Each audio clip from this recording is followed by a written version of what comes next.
Ring-a-rosy,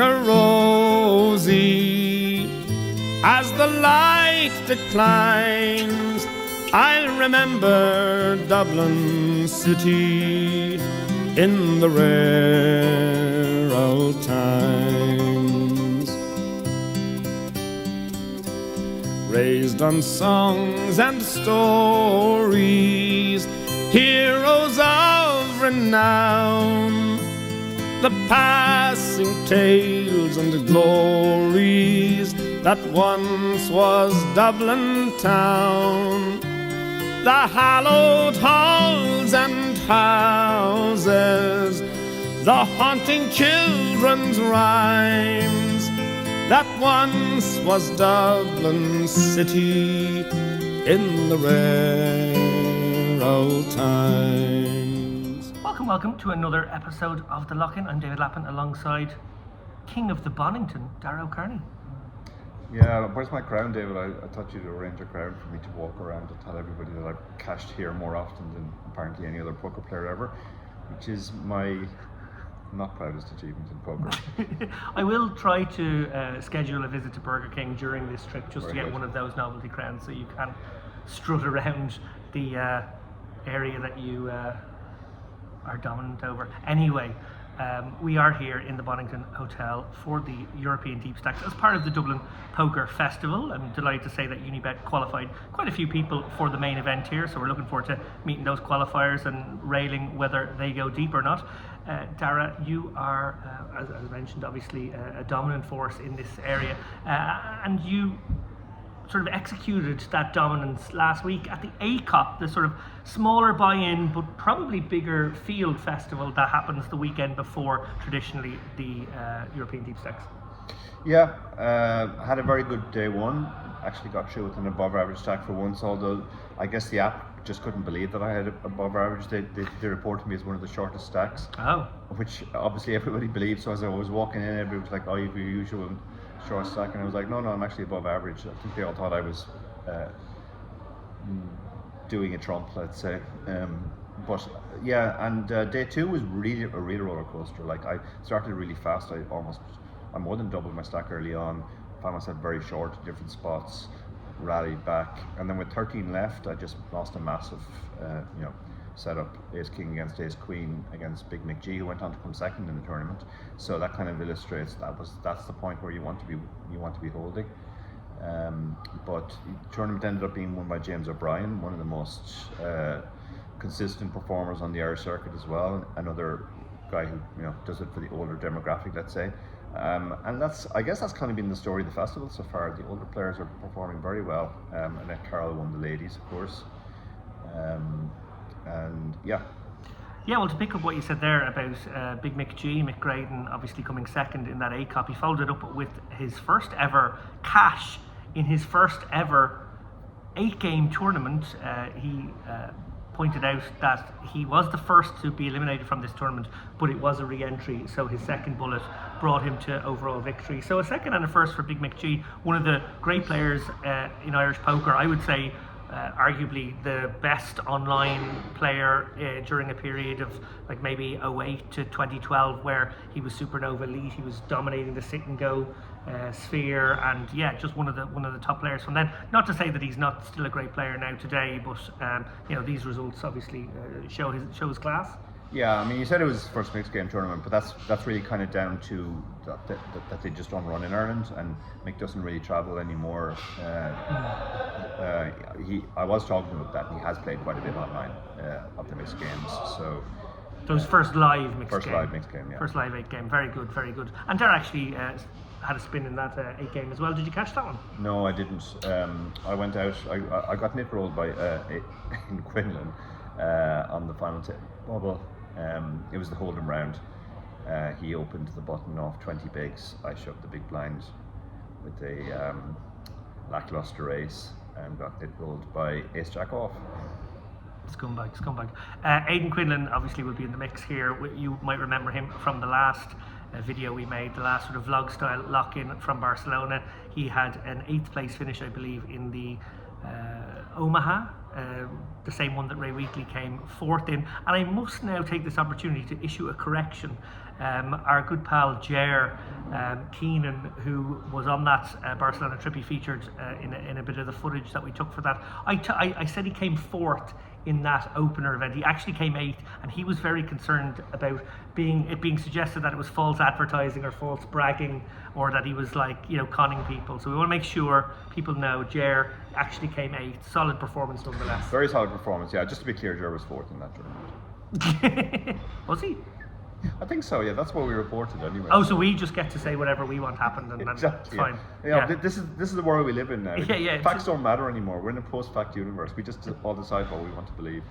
Indeed we do. Okay, well look, we are at this very moment in time what we like to call between bullets in the main event. We did fire yesterday. I bust at exactly dinner time, and Dara bust maybe another couple of hours after that. Yeah, suspiciously David got a text from his best friend saying, do you want to go for pints? And instantly busted just in time for dinner as well, so he could... You saw the hand, it was so gross, in fairness. It was so gross. Yeah. Bottom two is a good hand to be fair. Bottom two against top set was a bit grim as a setup on the 8-6-4 board. I actually just was like, I couldn't believe it. I assumed this guy who had overcalled a 3-bet had to just always have like jacks or queens and just be like, and obviously you're still not loving your bottom two because they can get counterfeited, but you think you're 70% and it's grand. And then he shows 8s, and I'm like, I don't think I can even find a way to win. I'm looking for the 5-7 chopper, the running 4s, the running 6s. It was so bleak. But anyway, I am between bullets. Dara is between bullets, but we're about to rectify that situation by purchasing another bullet in this unbelievably well-structured tournament. Yeah. One final question for you, Dara, because this is obviously a tournament that is kind of close to your heart. It's sort of got your engine started as a live poker pro. I know you've been grinding away maybe for about a year in the Fitzwilliam and probably taking down lots of nightlies if you like. But this was a sort of signature event on your resume in the very early days. Yeah, the very first European Deepstacks was held up in Drogheda. It was a 1,500 buy-in back then, much smaller field, it has to be said. I think it was about 160, 180 runners, something like that. But it was a bigger buy-in too. It was a bigger buy-in, 1,500 buy-in, and also like a lot of the top players of the time travelled. You know, Arna McTurn was there, who had just won an EPT. Joe Beavers travelled as well from the actual Hendon mob, and there were other top French and British players there too. So it was a high quality field. It was my first big multi-day tournament. I had played in Fitz. I've been playing online for about 9 months at that stage too. But yeah, I was fortunate enough to end up winning in the sense that I got the trophy, but actually I just had the chip lead, the massive chip lead when we did a 5-way chop. So modest. So I was declared the winner. Yeah, so it was a great start, and I thought poker was really easy back then. I thought it's always going to be like this. Maybe I won't win every live tournament, but I'll probably win about half of them. And win big giant vases. I've seen the big giant vase in your house. Yeah, I do remember my brother. During the chop negotiations, I remember I was acutely aware of the fact. At the time, I was a limit cash player online, so I had never played short-handed, and it suddenly occurred to me, now I'm going to have to play 5-handed, 4-handed, 3-handed, and eventually 2-handed. I didn't even know that it was called heads up at the time. And I really don't know what I'm going to be doing in those spots. So I was very keen to agree to a chop, and I ended up taking 4,000 less than my ICM, also to secure the victory, which actually had a lot of value back then. When people who won tournaments got winners' photos with big novelty checks, as I did, had vases, were much more likely to be sponsored. People put a patch on him for the first time, and now look what's happened. He's a patch monster. But my brother was very scornful at the time, and he said you basically paid $4,000 for that vase. Well, shout out to your bro for that nice troll from 15 years ago or whatever it was. Look, we're going to jump in now. We'll try and give a little bit of a sense of the event with a bit of footage as we get along, and we're going to come back with a few more of these little 10-minute clips as we talk about different things that are going on in the poker world. First of all, Hellmuth and all that stuff about the World Series. Dying to talk about that, and yet there's a small matter of the GPI Awards tomorrow night, which I fancy Barry. I think the Chip Race has a shot, and then I think you and me are very big long shots for our own categories. I think we're very, very long shots. I mean, nobody's ever won twice in a row. Even being nominated twice in a row is kind of an achievement in itself. I think the only year we weren't nominated was the previous time we won. The year after, obviously. So yeah, it's good to be nominated. That's kind of. That's the one I actually said I thought we had a shot in. I thought the book and the journalists were hopeless. Yeah. I thought Barry's favourite and podcast had a little bit of a chance. I wasn't paying attention. Yeah. Redo that, and I'll just keep it all in anyway. But now you're going to say that you do think we have a shot, so that just like I can use that as a clip maybe. See, the thing is, the reason why my mind went there is I don't think we have any shot. Oh, so apparently Barry is quids in, and we may as well just go to bed early after his awards is announced. Yeah, Okay. yeah, that's it. There's no way we're winning 2 years in a row. That's just not. Not a thing. Not a thing. Nobody has ever won that kind of area twice. Has in a row. anyone ever won something 2 years in a row? I mean, I'm sure maybe some of the vloggers, because there's about 3 of them, and. Tana Karn for the Run Good series won 3 in a row. I remember that stat. Right, yeah. I'm sure there are. Yeah, let's not get started with you and the GPIs after your fucking 97-part I have series. encyclopedic knowledge of what biggest goes slots on. online on the awards. About 40% of all of my journalistic articles of the year are actually covering the previous year's awards. I mean, if anybody ever counted the number of words that David has written on the GPIs, it's probably War and Peace. And bear in mind, I am paid by the word. Ring a rosy, as the light declines, I'll remember Dublin city in the rare old times. Okay, so we have managed to wrangle the great Andy Black for the first of our little chats. We wanted to basically talk about the World Series of Poker, and the schedule's just come out, and obviously Phil Hellmuth had a bit of a moan about how old he is. Now, both of you are exactly the same age as Phil, as far as I know. So, firstly... Well, no, actually, he's a month or so older. Oh, it's a month, okay. And therefore he can play in the Super Seniors, and Phil is very close to dead, because he's about another year older. Yeah, no, and he's feeling it, obviously. Youngsters always are that insolent about that kind of stuff. Yeah, they just go, a bunch of old guys are all the same. Father Christmas, Abraham, Phil Hellmuth, Dara, Andrew, all the same age. Okay, go on, do your young thing. Okay, so firstly, and I'll start with you, Andy. Do you think the World Series of Poker is too much of an You're endurance just picking test? me because I'm the youngest. I didn't know which was which. I'll be honest, I didn't know. He wasn't listening, I just told him. Okay, I'm listening. Okay, Do you think it's too much of an endurance test versus, I suppose Phil's argument is that it's more skill based, and if you got more time, you can exercise his skill. Phil Hellmuth is a great gift to poker, and personally an excellent man. Yeah. But it probably would be fairly unified that he can be a little bit of a twin, even from his own position or his wife's, at the table, yeah? But that aside, he's, more than anyone else, him and Eric Seidel are the 2 people presently playing who have put their finger up to the ravages of time more successfully in tournament poker than anyone else. And it's funny because they're both very, very different characters, obviously. So, that there, we have the situation of the World Series Main Event. Now, I've studied the history of that ever since I started playing poker. And it was interesting, I played in the final table that they moved it back to Binion's. And everyone was sad when they left Binion's, and it was a big deal to reconnect to the history of Binion's. But I think the years have shown, look, from a venue point of view, it can move.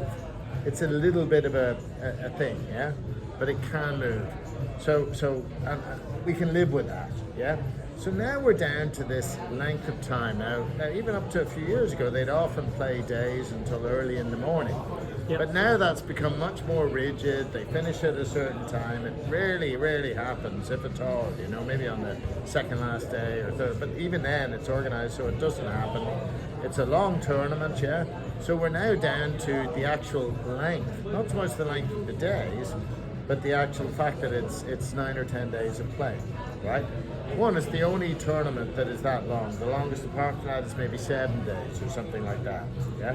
So the last piece really is, what makes it kind of different? Well, it's 10,000, which has always been the same. So that's there's other tournaments that are 10,000. So now the reason why it's 10 days long is because the levels are 2 hours long, and it's a freeze event, yeah. So those are your 2 things, yeah. Now here's the thing: if you change that, it now comes into the pack with these other tournaments. It's no different. Those are the two things which make it different, yeah? Yeah. And the bottom line is that if you change the freeze-out aspect or the 2R aspect, it makes it a different tournament. Now, he's not quibbling about the freeze-out thing. He didn't mention that. So we're now down to the 2R levels, yeah? Here's the thing, yeah? I think Phil knows how much I love him and respect him and venerate him in many ways, yeah? You got this one wrong. And the reason I think he's got it wrong is he's just thinking of himself, yeah? For whatever reason, he's thinking of himself in that regard. And it's ironic because in many ways, he's added the magic. He's one of the main pieces that's added the magic to the main event. And I think on this occasion, he's actually got this one wrong. And what I'm worried about is when somebody like him gets something like this wrong, yeah, then people who are in the industry of poker, and they're, you know, it's the way it is, because people who run poker sites and poker venues, etc., they don't always have, understandably, that unique kind of understanding of what is significant. Yeah, they're business people often. It doesn't mean they don't, you know. But when someone like him does that and gets it wrong, yeah, what it does is it can maybe set a little train of events where you bring it into an hour and a half, and maybe then you add buy-ins and stuff like that. Yeah. So that's number one. If people listen to this and take it seriously, it'll give a bit of a green light to people who aren't thinking about it so historically and doing that. The second thing is that, and this, you know, is meant to be ageist. The young overthrow the old. Get used to it, boys, yeah? You know, we are lucky that you could actually get to 60 and still reasonably compete at the highest level. It's difficult, yeah? It's pretty good. Do you want to make it? So, you know, you should be able to compete on roughly a level playing field when you're 70 or 80. I think it's pretty good, yeah? So to take that away, you take away the magic of it. And here's another thing. If you take these 2R levels away, right? Anyone who hasn't played in the World Series, this is in a way is a tip for the World Series. You know, this year I ended up on day 3 with what I started with on day 1. And I was still reasonably in the tournament. I had like 30 big blinds or something like that, yeah, or 20 big blinds, yeah. And it's a conversation which happens uniquely about the World Series main event. How long it is, yeah. It's a magical thing. Oh yeah, and you can play, you know, you can play for a long time and still have a chance to get there. Now it's interesting that there's a new tour talked about happening amongst the high roller CEO, you know, CEOs kind of Silicon Valley, and one of them actually, the start of the tour, is a close friend of Phil Hellmuth. And I just read this in the last day or two, and they're in a way that, you know, they want to have these big buy-in events where the times are quicker because they're busy, you know, so they want to keep shortening it, yeah? So a combination of that attitude and, you know, an industry lack of understanding of the one thing which really makes the World Series main event, well, it's two things. It's a freeze out and the levels are 2 hours long, which create a whole difference. Mm-hmm. That if you take those away, it now comes into the pack and it's no longer such a magical thing. Yeah. No, yeah. I think they're all great points. The one thing I will say, and I'm going to bring Dara in now, is firstly, do you think, Dara, that it is as self-serving as Andy suggested there? Obviously, Phil referenced 3 or 4 unnamed people that he felt bad for who got to day 6 and 7 and then blew up because they were fatigued. That's what he's arguing. And then secondly, Dara, you're obviously somebody who has aged very well and is very fit and enjoys the endurance and stamina aspect of the game. In fact, your contributions on Twitter around this have been kind of like bring on the endurance test, actually make it even longer and harder, because that would even suit you better. Don't have any breaks. Don't have any breaks. No breaks. No breaks. No sleep. So I suppose on those two things, like, one, do you think Phil is being too self-serving, or is he thinking about an actual problem we have in the industry, which is that for the last 10 years, every 2 years, the average poker player gets 1 year older. So we are in an aging demographic, and maybe at some point, maybe not now, but at some point we're going to have to address that. I think Phil is aware, obviously, of his group, and we do tend to grow old with our friends and forget about the younger people. You're welcome, David. But as Andy said so eloquently, like the youth inherit the world. There is no sport where people would say, oh, well, we want 50 and 60-year-old men to have the same chance as 25-year-olds. We don't make Wimbledon one set because old guys like us can't play 3 sets. And now I have made these points on Twitter, and people have made the obvious point that it's self-serving, because obviously I would back myself on an endurance test, even against younger guys. But I think it's bad. It just would be really bad for the event if we just sort of turn it into, well, we're all getting older, so let's just water the whole thing down. Okay, so the one compromise position, and I actually wrote a little piece about this, which went out a few days ago, is could we introduce one more rest day? So the tournament is still the same length, and maybe we play 4 levels instead of 5 each day from day 4 or 5 onwards. The tournament structure doesn't get changed. Now the overall duration might extend by 2 days. That's the only change I consider. I mean, back when I played, there were no rest days. No. I mean, there was one day, I think, before the final table, but that was it.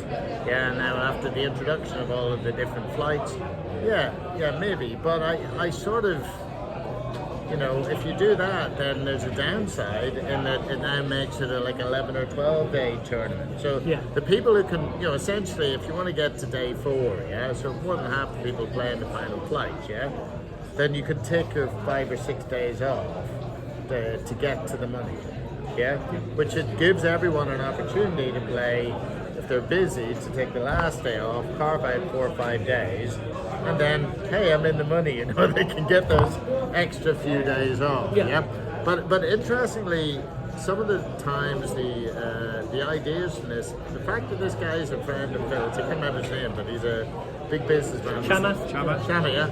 Now he said something interesting which I picked up. He said, I'm sick of these things. He wasn't particularly talking about the main event just being a nit roll.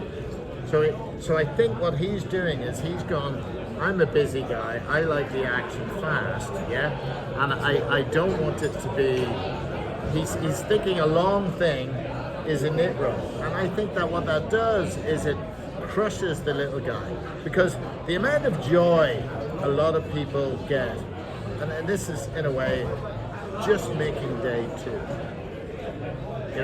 and the truth is nearly 2/3 of the field make day 2 in the World Championship. The amount of joy per person, and then to make day 3.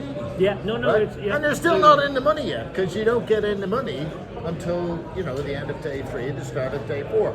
You've no idea the joy and the aspirational potential of people doing that. And as far as I'm concerned, that outweighs anything.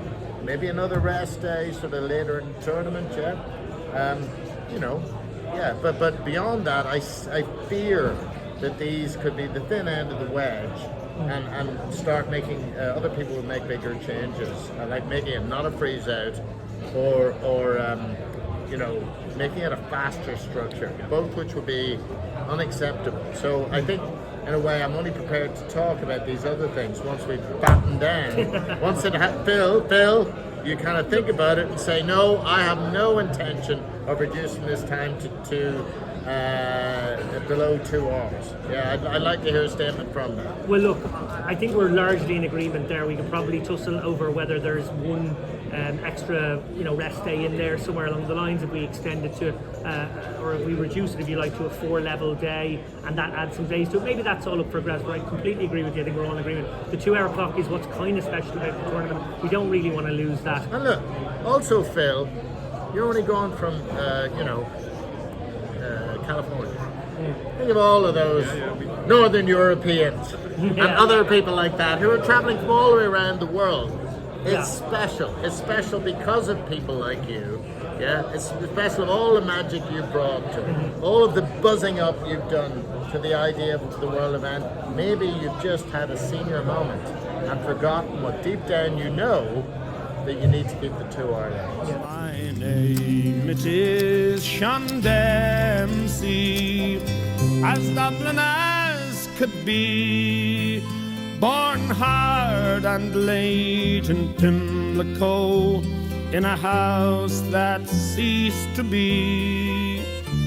By trade I was a cooper, lost out to redundancy, like my house that fell to progress, my trade's a memory.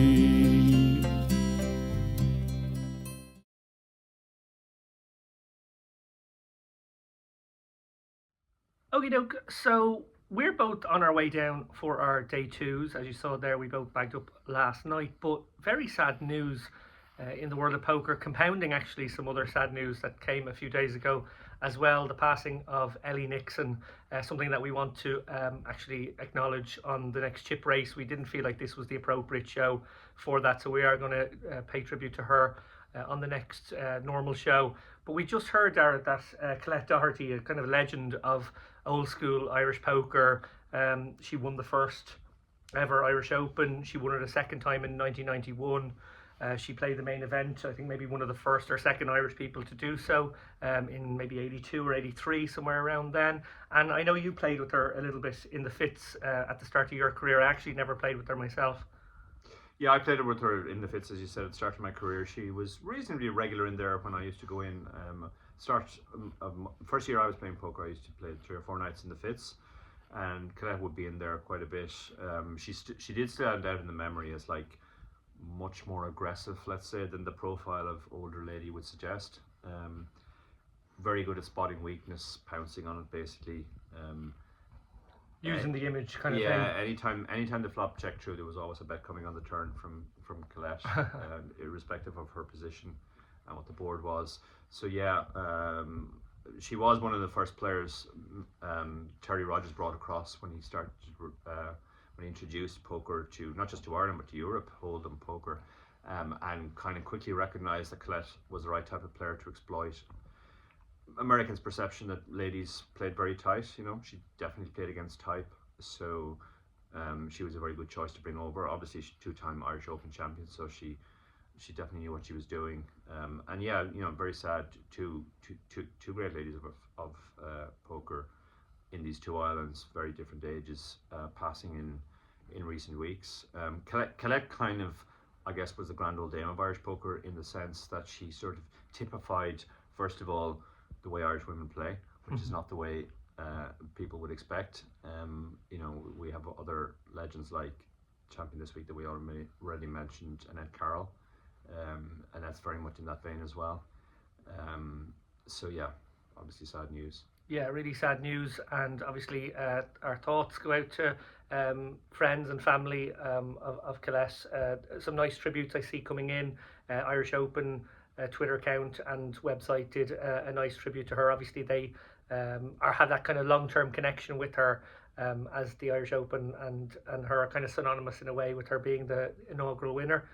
And yeah, just, you know, really just want to acknowledge that here on the show. Obviously it's 2 Irish lads making a podcast, and we certainly think about these things when they happen, and in the case of Colette, obviously you knew her, and as I said, we will pay tribute to Ellie, who tragically passed away last week.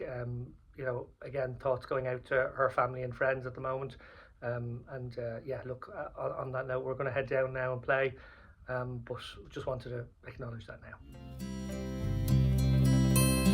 And I courted Peggy Dignan, as pretty as you please, a rogue and child of Mary, from the rebel liberties.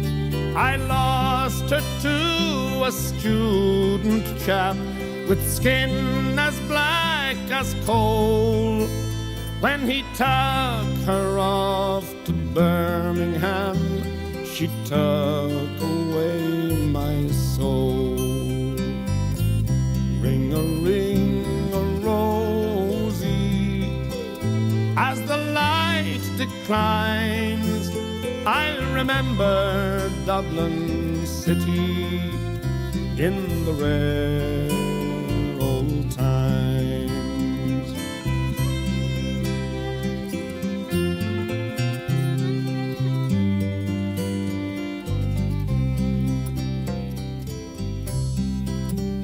The years have made me bitter, the gaggle dims me brain, 'cause Dublin keeps on changing and nothing seems the same. All right, welcome back from break, everybody. During that last hand, when I said complete the hand run and we're going to go on a 20-minute break, well, they completed that hand and we lost another player. Congratulations, you're in the money. Congratulations, everybody.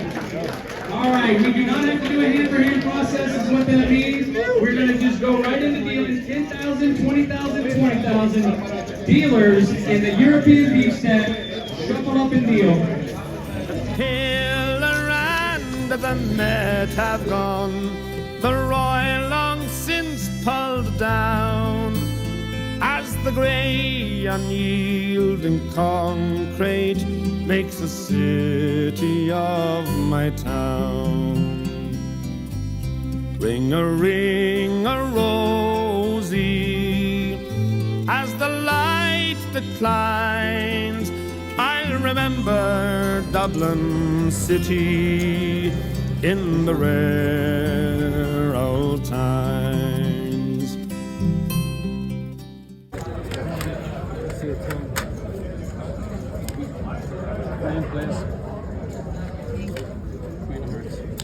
Oh my God, we called it enough. Queen of Hearts are called. Fare thee well, sweet Anna Liffey, I can no longer stay and watch the new glass cages that spring up along the quay. My mind's too full of memories, too old to hear new chimes. I'm a part of what was Dublin in the rare old times. X, Twitter.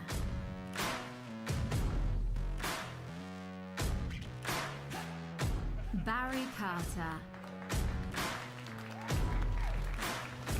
Caitlin Komeski. Jamie Kerstetter. Love you, Jamie, but don't tweet enough anymore. Give it to Barry. Marley Sprague. Tough category, actually. Very tough. Come on, Barry. Come on, white men of a certain age. And the winner is Barry Carter. Get the bucket! Get the bucket! He's asleep. Barry couldn't be with us because Barry he is cannot actually asleep right now. Be here tonight. Did send me a DM to pull up just in case. Oh, He it's says, just a a lot of meme. my most popular tweets were jokes about scandals, controversies, and cheating in poker. So I'd like to dedicate this award to all of poker's many scumbags and sleazeballs. Thanks, guys. I couldn't have done it without you. Congratulations. Journalist. Well, Let's see what. we're gonna have to do my best, like, well done. Oh! Sarah Herring fake Sarah, I think. Oh, I like Sarah though. I would like to see Nick Jones win it I though. can't boo Sarah. Nick Jones. Big Nick. Boo! No, big Nick Jones fan. A big Nick Jones Me fan. too, but boo. David That he is very handsome. Double laughing. If it was a handsome category, we'd be shoo-in, but Brad Willis. oh, maybe we wouldn't. Brad's quite handsome too. Come on, David. It's going to be our first defeat of the night, guys. Don't be too sad. And the winner is Brad Willis. Boom! Brad is amazing. Brad is amazing, yeah.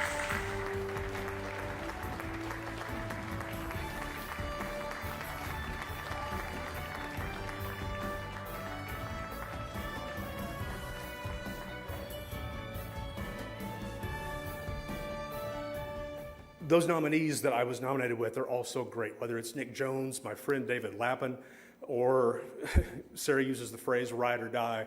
Like, I would follow Sarah Herring into battle anytime, largely because if I went into battle with Sarah Herring, she would whip everybody's ass and I wouldn't have to worry about a thing. And then she would just tell the truth because she just tells it like it is. I'll say this last. AI is coming for all of our jobs, literally all of our jobs, except for maybe journalists, because you can't write a story like Lance Bradley writes a story. You can't write a story like Paul Orstein writes a story. You can't tell the truth like David Lappin tells the truth, or like Sarah Herring. Telling the truth, apparently. You can't make people feel unless you can tell a good story. Podcast. And actually, genuinely in this one, we are rooting for Thinking Poker here. Now, if Thinking Poker don't win, I'd rather we win than the others. No offence to the others, but I would love to see Thinking Poker get this one. The chip race. Huh? Whoops, we got whoops there. Thinking. Come on, Thinking Big whoop. Poker! Thinking Big Poker! whoop, yes! Biggest cheer in the room, maybe that's a good sign. Well, that just means Carlos and all his bros are there, but... That's true, actually. And the winner is... The chip race. Oh, I feel a bit guilty now. I feel very fucking I guilty. feel like we've kind of... Yeah. Oh my god. This is I hope ridiculous. Carlos wasn't there this year. Sorry, To not Carlos. be here, David sent me a message to Oh, they're going to read out Here our we message. go. 10 years ago today, we had our first meeting to workshop ideas for an unnamed Irish poker podcast. 2 weeks later, the Chip Race recorded its first episode with a simple goal to shine a light on the domestic scene in Ireland. We could never have imagined how much the show would grow, that it would be downloaded in 74 countries, that it would win 1, let alone 3 Global Poker Awards, and best of all, that it would break into the top 20 list of comedy podcasts in Germany. We'd like to thank our sponsor, Unibet, our wonderfully supportive partners, biggest constructive critics, Sharon, Mireille, and Gina, the GPI, and our fantastic audience. Last year, we told you that next year you should vote for Thinking Poker. We still think that you should do that. Take that, Chad Holloway. Oh, there's Carlos. Okay, well, we are the next morning after the awards, and yes, suffice to say, we stayed up way too late, and that was terrible preparation for my final day here. Trying to make a final table here of the European Deepstacks. There's 17 left, and it's final table of 9, so hopefully we can make our way there. I have exactly average. Dara, you had something very sad happen right at the end of your 350 sort of cup, if you like, sort of side event. Yeah, I had a pretty good stack at one point, well above average, and not too far off the money. More than half the remaining field left. Then unfortunately I just ran jacks into Ray Weekly's aces. There was a third pair in the pot, Tyg Megan with sevens as well. And yeah, so I'm left with, I believe, 2.5 big blinds, which we're actually not far from the money at all now. 6, but Gonna have to get a bit of luck with that. I don't want to draw the fucking big blinds, that'd be a disaster. that's huge. Well, look, I'm going to head over and play my game, but just thought we'd reflect for a moment. Obviously, I showed you a bit of the footage of us. Yes, we were in a double bed together watching the awards with on Dara's laptop. No, not your laptop, your iPad. Which many people pointed out, including Pargo. We were also in a double bed in Barcelona. These things happen. You seem to have forgotten that. Yeah, what happens on poker trips stays on poker trips, lads. No, we. In all seriousness, obviously, the Bert and Ernie, Morkman Wise rumours are already well established. There's no there's no surprises there. But look, delighted overall. Obviously, we got word that the lads had won the book prize about maybe 3 or 4 hours before the ceremony. They sort of did like one every hour in the run-up. Yeah, we were actually the first award. Was actually, so, yeah. I was actually playing when I got the news, and obviously that was a very nice boost. Yeah, and then once the awards ceremony themselves started, Barry was quite early actually. I think it was maybe the 3rd or 4th award out, and he crushed it. And we expected him to crush it because he is the meme lord. And then I let the team down. I'm sorry about that, guys. I did not win journalist, but very, very happy for Brad, I must say. And I hope that came through. There was no bad blood whatsoever. I think he's just an awesome guy, and actually would have been very happy for any of those people to win it, Sarah or Nick as well. So fair play. And then we did get to have a little bit more celebrating as a team because the podcast won again. Now, commiserations to Thinking Poker and the other 2 podcasts, Poker News and Poker in the Ears. Obviously, everyone works hard on their shows, and I think podcasts particularly are quite labour intensive, that you put a lot of time in. So everybody kind of feels like maybe they're due or they should get their bit of recognition, and I kind of think they all do deserve it. But haha, you didn't. We got it again. No, look, actually... Sorry, not sorry. It is actually a little bit embarrassing, and I hope that came across in a genuine live feed, that we were rooting for Carlos and Andrew, and I really do hope next year they do get their opportunity to shine in the spotlight, because they deserve it, maybe more than anyone else, actually. Yeah, and if anyone wants to see the full hour and a half of us lying on a bed side by side watching the awards, It is a reel. Go to my Instagram. It's a reel. It's a reel. It's a very long long reel. It's a fucking long reel. We didn't watch the whole day. We actually bailed on the reel, but we did actually. This is embarrassing, but we said, okay, that's the reel gone. We're not going to watch the rest of them. But we did actually sort of just keep them on the background as we went to sleep. It was a great night for the Irish in general because oh my god! Obviously, Danny won the Irish Open, won Best Standalone Festival. Yeah, the Celts as well. We have Greg Clark with the Feraldo and Dave Doherty documentary, and Johnny Rabb, delighted for Johnny and the journalist, journalistic piece category. And then someone actually mentioned it to me last night as well that we should probably claim Barney as well. Barney's an honorary Irishman. Yeah, I think Barney is the honorary Irishman, at least according to that Canadian gentleman he called down there. My mind's too full of memories, too old to hear new chimes. I'm a part of what was Dublin in the rare old times. Ring-a-ring-a-rosy, as the light declines, I'll remember Dublin city in the rare old times. Ring-a-ring-a-rosy, as the light declines, I'll remember Dublin city in the rare old time. Okie doke, so that's the end of the day for me. After busting in 8th in the main, I hopped in the PLO and just sort of semi-bubbled it. There was 3 paid, I came 5th. I did bluff it off in the end. C'est la vie. Dara, you didn't get your spin up going in the 350 Cup this morning. You hopped into the high roller. What happened there? Yeah, I unfortunately I did draw the big blind, so I was all in first hand. Did actually win a flip and then survived a little bit longer. A few more people actually busted me, so we were only 3 from the money when I bust. But yeah, I was 4 big blind shove A7 in, lost to 10s, boring hand. High roller was like I lay registered and I just kind of withered back from 50 to 20, and then I got a triple up with kings, and then another double up together with kings. So I was feeling in good shape, and then I lost one annoying hand. Is king suited unpick-on versus king 10 off, and the flop of course came ace 10-10, so guaranteed to lose some money on that, but didn't go broke. And then I lost 8s against a6 off. So yeah, quite frustrating. Jumped into 200, no good there either. So I think now I'm fully committed to the day, so I'm fully going to play the night yard. Well, you are the king of the Bonnington, so you have to extend your Bonnington record by going again. Anyway, much more exciting. What happened to you tonight? Not a huge amount, to be honest. I never really got moving with my stack.